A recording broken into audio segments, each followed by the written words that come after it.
Do you love MMOs?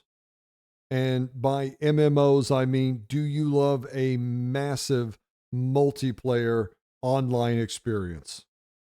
When we talk about MMOs today, what we're actually referring to are these fantasy worlds where it's very individualized, actually. A lot of times the other players just feel like NPCs and they come up with some type of gear treadmill where you just go on and on and on trying to get a bigger number, a different color, some version of better gear. And to do that, you just repeat the same content over and over and over. Of course, you want to sprinkle in a cash shop or some other type of monetization, and you just rinse repeat. That's what a modern MMO is. And in that absolutely miserable world, there stands an oasis away from all of that shit, and it is Foxhole. This is a true MMO experience.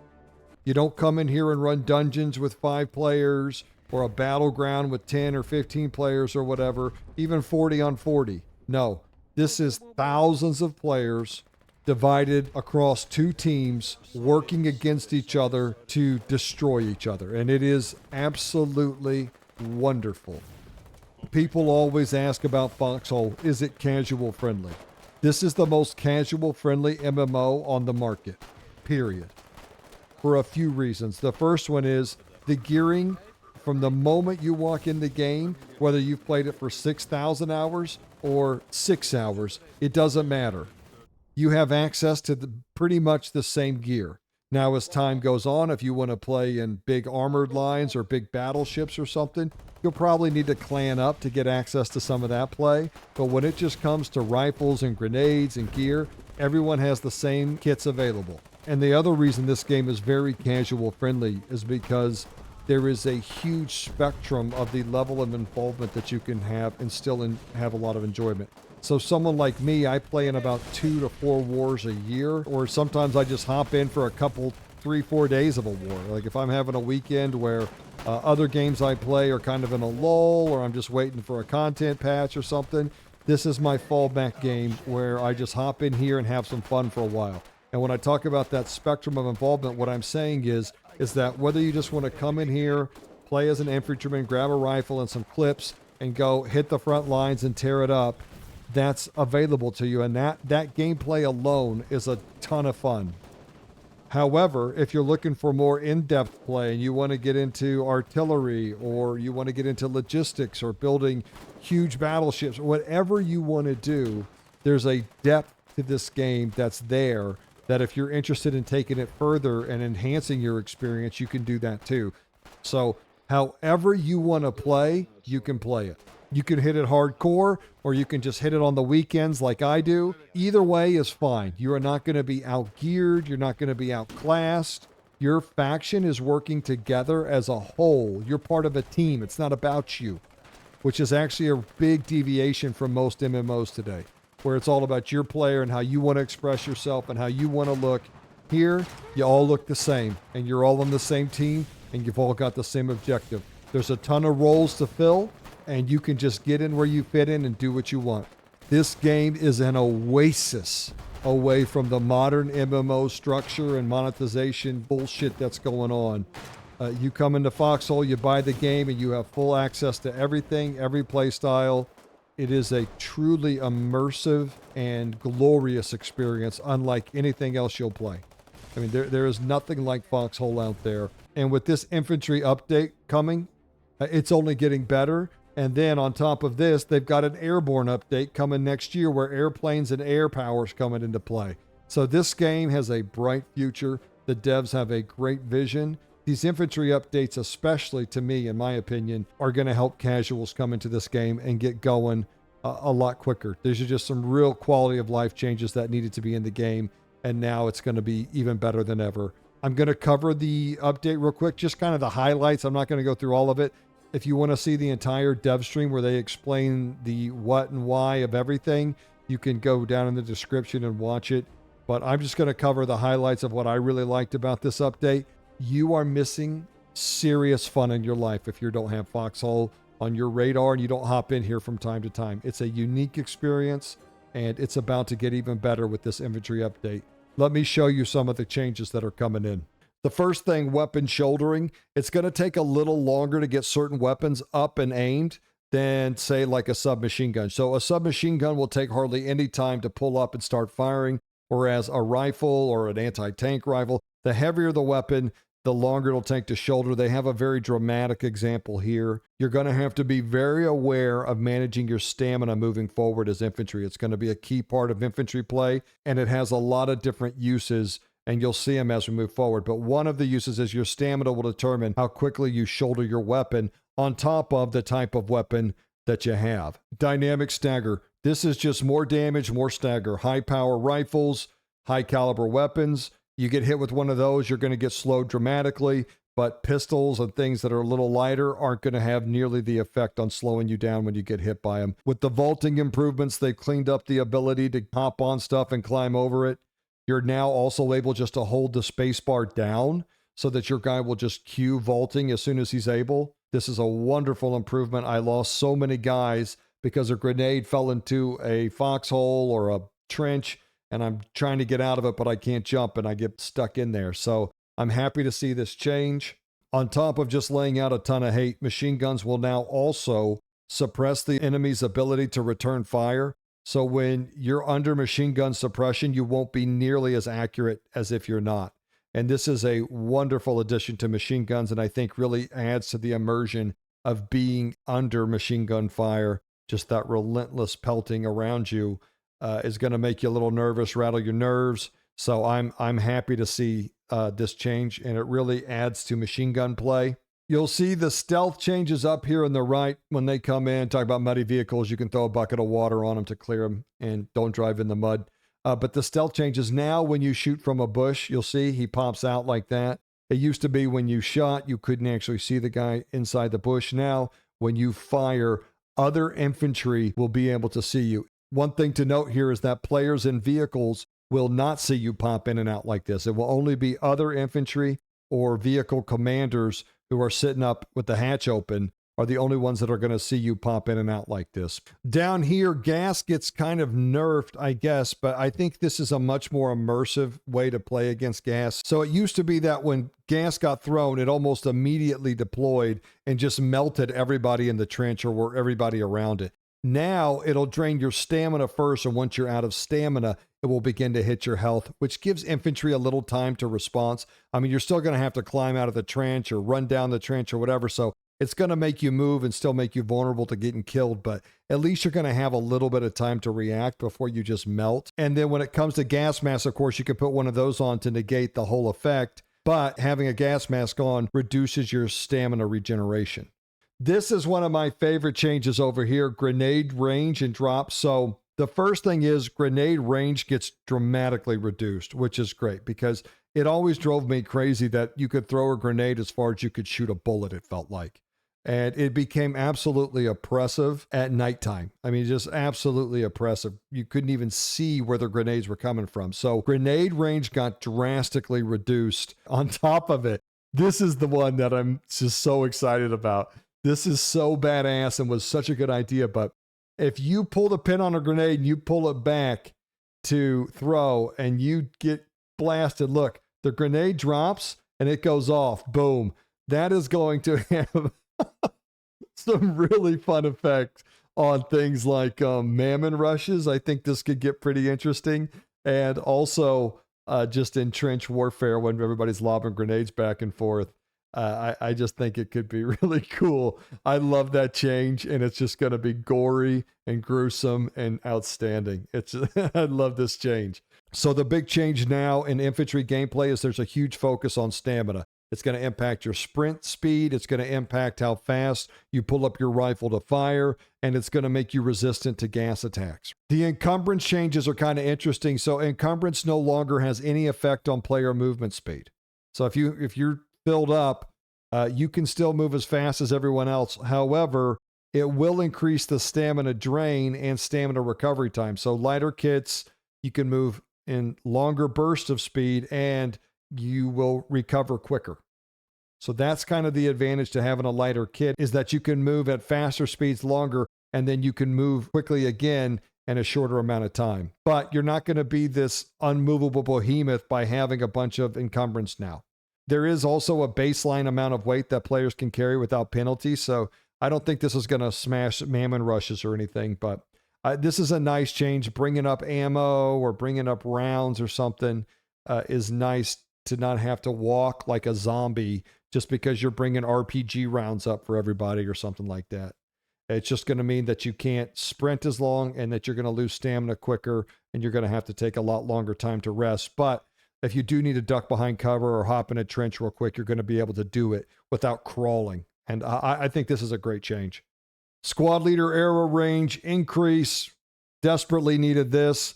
This little yellow arrow points to where your squad leader is, and this is going to help your ability to coordinate with your squad and get into that great squad play that Foxhole is known for. You know, this arrow didn't used to pop up until you were pretty close, but now as long as you're in the same hex, you're going to be able to track down your squad leader much easier. One of the greatest changes coming in right here, elevation aim adjustment. This was so needed and just long overdue. It used to be when you wanted to aim at someone in a trench, you had to aim behind them and kind of line up the dot. It was just a weird mechanic, and it was just such a pain in the ass to shoot people that were laying down or any of that stuff. Now you have the automatic aim adjustments here, and it's just going to make the game so much better because you should be able to come into the game, highlight someone, click on them, and then fire. This is a fantastic change for casual and new players because if you weren't aware of this kind of gimmicky mechanic, you're at a huge disadvantage. But the one thing I am interested in here is they're saying that this isn't going to make trenches less protective, but I just can't see how that's true. I mean, it's so much easier to aim on people that are in trenches. I feel like a lot more people are going to die getting shot in trenches. One of the best defenses that trenches offered was that they gave you this elevation advantage. And now that that will be gone, I don't know. I don't know if they've bumped up trench defenses or what, but I feel like trenches might be a little less protective with this change, but they're saying that's not the case. So we'll see. And how awesome is this change right here? Look at this, loadouts. You can save a loadout that you like, and it will just automatically pull it out so you can get up and running and back in the fight as quickly as possible without having to do the same, click it on the same stuff every time. And you'll see they have a little video here where they show it off, and I want you to see it because it's a miracle. And this is great, especially for all my medic bros out there. Just save it up, medic, and then you pull it, and it's just going to pull that stuff for you. Infantry anti-tank update. There's some changes in here that, to be quite frank, I'm not so happy about. A big change coming in is with AT rifles, and this one kind of breaks my heart because I got to tell you, I love the ATR. Tanks and other combat vehicles have aim stability now. So this is a huge change that really is welcome and I think is a lot more fair. Tanks used to have 100% accuracy no matter what they were doing, and now if they're moving, it decreases their gunners' accuracies. And you can see they show it off here, but you'll see when they move, watch, see when they're moving the turrets, it spreads out just a little bit. It's not much at all. Like, look when he drives, how much it spreads out. That's not much, but I guess it's better than nothing. I think it should spread out a little better than that, a little more, just a little bit more.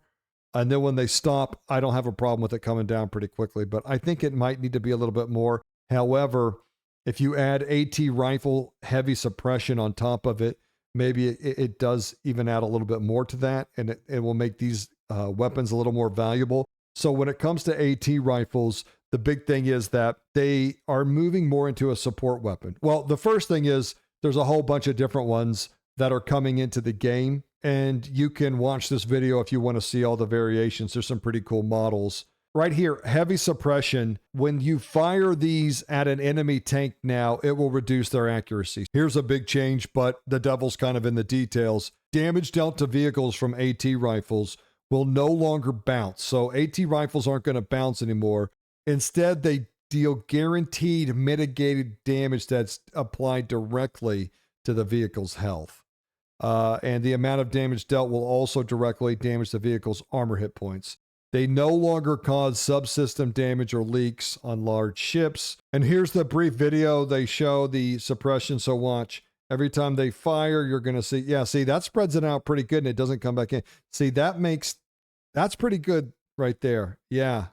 Okay, so that's pretty nice actually, and that's a pretty good spread. We'll just have to see how this plays out. I always love ATRs. I've just the amount of Kali light armor that I've smoked with an ATR, just incredible. The only thing that really makes me super concerned is that they've already stated that the ATR pillboxes that you can build will operate like the old ATR rifles. So they'll just do damage and they can bounce and all that. They're not going to have this suppression and stuff effect. So I don't know. This makes these very much a support weapon, and it's great, kind of. But I actually kind of enjoyed them more when they just did damage, I think. I don't know. We'll just have to see how it plays out. Wardens get an anti-tank grenade. It can be rifle launched, high chance to track. So if you land one, probably easier to follow it up with more, makes the rushes a little more effective. But we'll just have to see how all this plays out with these ATR changes. Some big changes coming for my CQB freaks. Those of you who like to charge into the enemy trench and get down, some nice changes to melee combat here. First off, addition of 2 new weapons, the Infantry dagger for the Colonials. Looks like a little short sword. And then you've got the raiding club for the Wardens. Awesome. You got 3 actions here. You can quick attack, light damage, low stam. Now you can block an attack, which is kind of cool, but you get this constant stamina drain. But if you do block an attack, it doubles the stamina cost of the light attack. And then you've got these charge attacks where they cost a lot of stamina and they constantly drain your stamina, but they deal more damage and can break through blocks. So that's how you're really going to take those guys down that are spamming the block button. And then for all my bayoneting psychos out there, you know who you are. My God, these collies who have stuck me in the gut with a bayonet. Sickos. It's these damn energy drinks. That's what you got to blame. Kids get all hopped up on Red Bull or Mountain Dew, and they just start going crazy with these things. Now bayonets, they can perform both quick attacks and charge attacks, but they cannot block. And they have a higher stamina cost. So you're going to have to really manage your stamina if you're going to be doing those bayonet attacks. But they can be used whilst sprinting. So this is one you can really close the gap quickly and stab someone, but you're going to have to manage your stamina after that. Talking about that low stamina thing, look, players low on stamina can be knocked down when hit, creating a moment of vulnerability that can be seized upon. And then we got some updated sound effects for all melee weapons and attacks coming in. So some nice changes to melee combat to make it a little more interactive and a little more back and forth. The only thing that's really important here to talk about is that when these things get destroyed, they're going to leave husk now. Instead of just becoming crumpled up and you can just shoot around them, now they're going to become husk or skeletons or frames or whatever are going to be left behind. So it's going to create some kind of real close quarters combat when you destroy a facility, because these husks are going to remain for a while. It's going to make infantry a little more essential, I think, for getting in here and clearing these things out. Another great change here, tripods are able to be set up inside of interiors of roofed structures. If you want to cover an avenue of approach in a town or something, or outside of a town hall, you can throw up a tripod, throw a machine gun on it. That's a nice change and a very welcome change for all those town battles. They've also added minefields, and you can dig these up and plant the mines. And what's really great about it is you can just repair them with B-mats, and it refills the mine. So you get a big attack and you hold it off. Instead of having to come out here and just completely rebuild this structure, you can take some basic materials and you come out here and hammer it, and it will replenish the mines for you. And you can see him right here. He digs this all up and then plants the mines. And then as he's hammering the minefield, look, it starts filling the mines back in. So you can just repair the structure and it'll fill it all back up. There's been some medical updates. The big one here is that you can set your spawn to medical structures. So you could technically, as a partisan, build a small medical tent behind enemy lines, set your spawn to it. And if you recover your partisan critically wounded and place them in there, you could respawn behind enemy lines. So that's kind of a cool aspect of it. But the real focus of these medical changes is right here. You're going to recover more critically wounded soldiers, and they can be converted to soldier supplies that you can deliver to a forward base. And you'll be able to get more critically wounded soldiers. They'll spawn more often. under a wider range of conditions. So really increasing the importance of that medic role outside of just throwing bandages out. And then they're going to even have medical rooms, bunkers that you can attach. And then, as always, they added in some badass vehicles. Look at this thing. An assault tank for the collies, the Gallagher for the wardens. This is a 30mm autocannon. Look at the thing pumping them out. And I got a new first aid train car.